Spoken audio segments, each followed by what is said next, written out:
Hello my dear student, आप देख रहे हैं अपना पसंदीदा चैनल शुक्ला कोचिंग सेंटर। आपका स्वागत है मिस्टर अमर शुक्ला MS5 कोचिंग सेंटर। तो आपके सामने है आपके रूही अमर शुक्ला। तो आप सभी लोगों को हम आज बहुत ही इम्पोर्टेंट टॉपिक टीचर की तरफ से दोहरा निषेचन यानी कि दोहरा निषेचन क्या है, बहुत ही अच्छा टॉपिक है। दोहरा निषेचन क्या है समझाने वाले हैं आप लोगों को। दोहरा निषेचन की पूरी प्रक्रिया क्या होती है, आज हम ये चैप्टर एंड करेंगे। दोहरा ना बेटा, इसमें कोई फिगर नहीं है। निषेचन देखिए बेटा, अगर जिस भी हेडिंग में फिगर होगा हम आपको बिना कहीं फिगर बना देंगे। हमको बताया कहाँ पे इसको कहते हैं युग्मक संलयन। युग्मक संलयन त्रिसंलयन या त्रिसमेकन।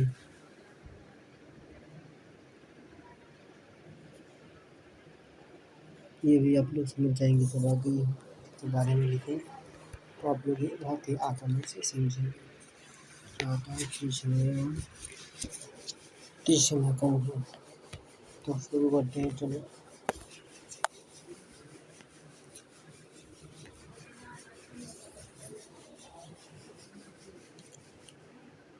दोहरा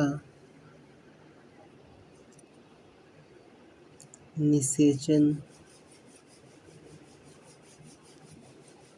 आवृत्ति विधि यानी कि पुष्पी पादपों में पाया जाता है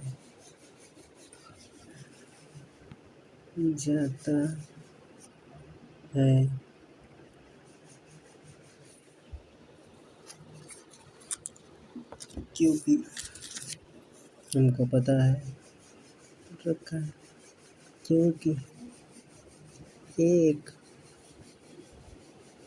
परागकण से दो नर युग्मक मुक्त होते हैं। दो नर युग्मक मुक्त होते हैं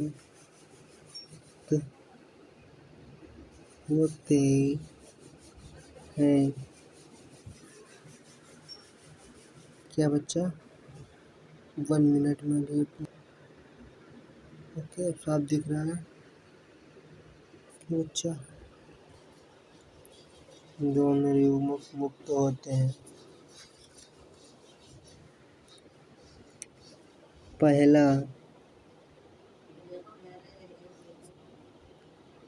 नर युग्मक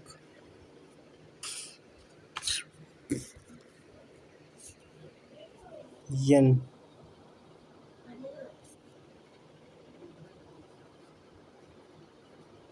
अंडकोश का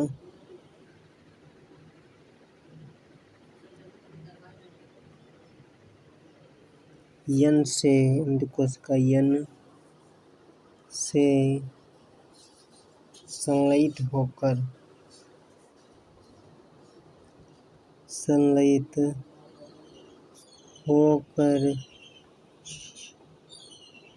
2n युग्मनज 2n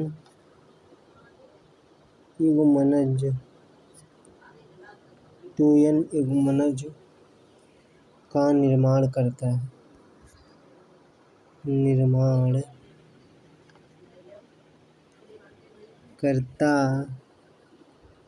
है। क्या क्रिया युग्मक संलयन? यह प्रक्रिया ही युग्मक संलयन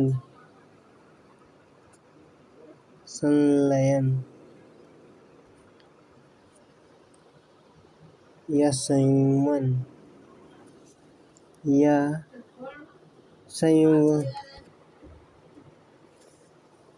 संयुग्मन कहलाती है।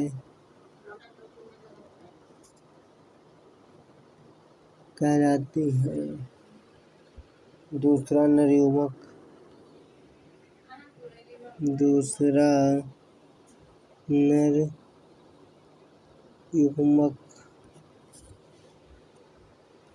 2n या द्वितीय केंद्रक। दूसरा नर युग्मक n ध्रुवीय केंद्रक या द्वितीयक केंद्रक के साथ संलयित होकर केंद्रक के साथ संलयित होकर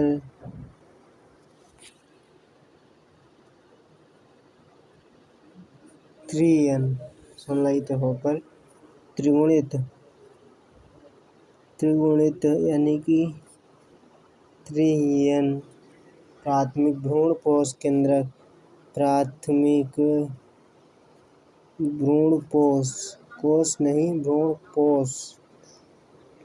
पोष केंद्रक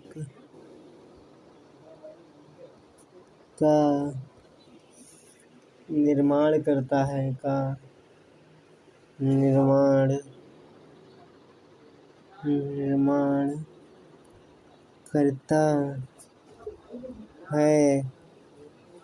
नंबर 1, यह क्रिया ही त्रिसमेकन या त्रिसंलयन कहलाती है। यह प्रक्रिया ही त्रिसमेकन या त्रिसंलयन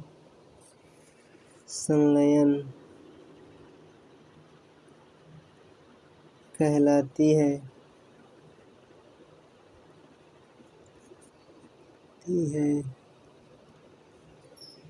नंबर 1 नर युग्मक प्लस या अंडकोशिका।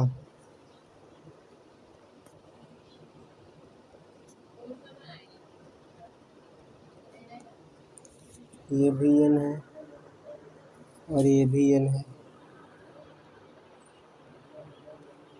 तो बनेगा 2n युग्मनज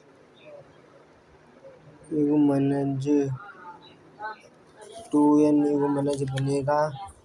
सेकंड, ये फर्स्ट पॉली थी, सेकंड पॉली में होगा दूसरा नर युग्मक सेकंड नर युग्मक करेगा द्वितीय केंद्रक के साथ में, तो सेकंड नर युग्मक जो होता है वो 2n है और ये n से n है, ये 2n से करेगा हो जाएगा 3n या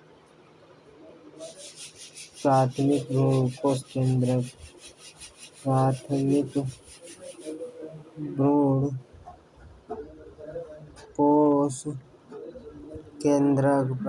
भ्रूण पोष केंद्रक कहलाता है।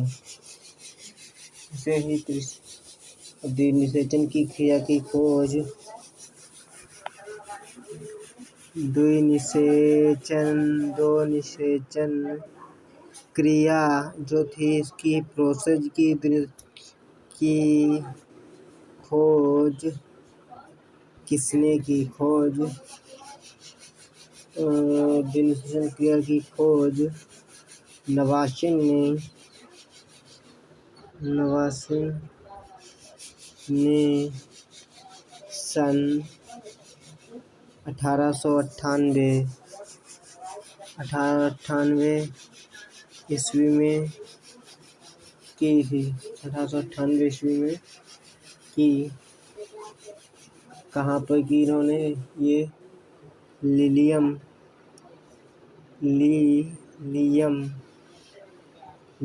एवं फ्रिटिलोरिया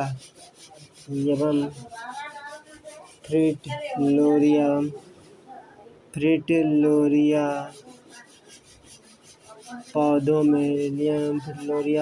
में उन्होंने ये खोज की थी पौधों में, ठीक है।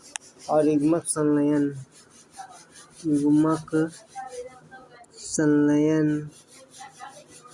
या संयुग्मन की प्रक्रिया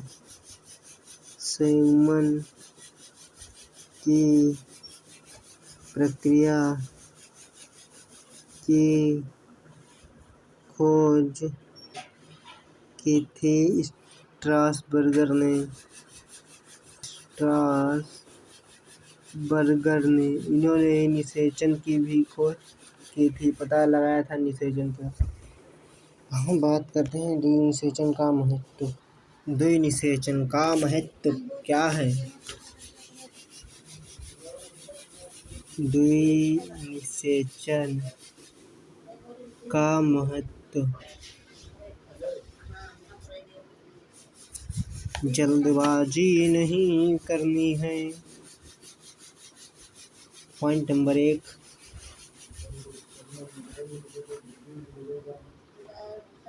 द्विनिषेचन की क्रिया में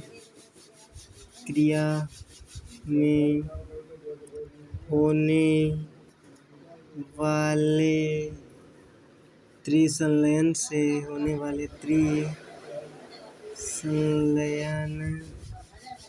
से प्राथमिक रूप से भ्रूणकोश का निर्माण होता है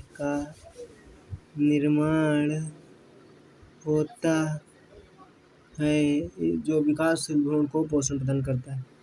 जो विकासशील भ्रूण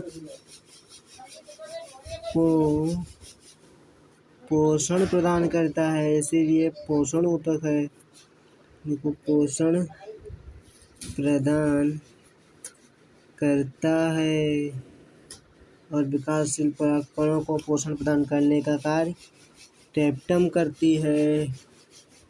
जीवन क्षयक बीजों के निर्माण के लिए द्विनिषेचन आवश्यक है। जीवन क्षय बीजों के निर्माण के लिए द्विनिषेचन आवश्यक है।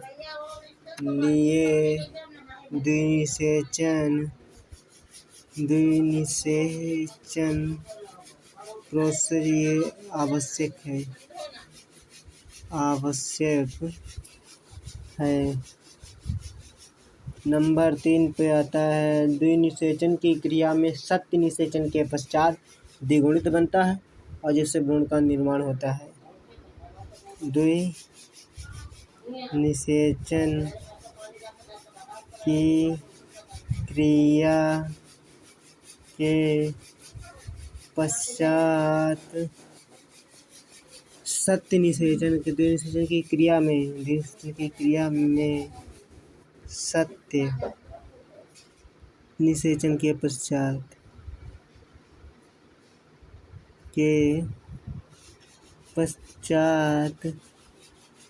द्विगुणित बनता है।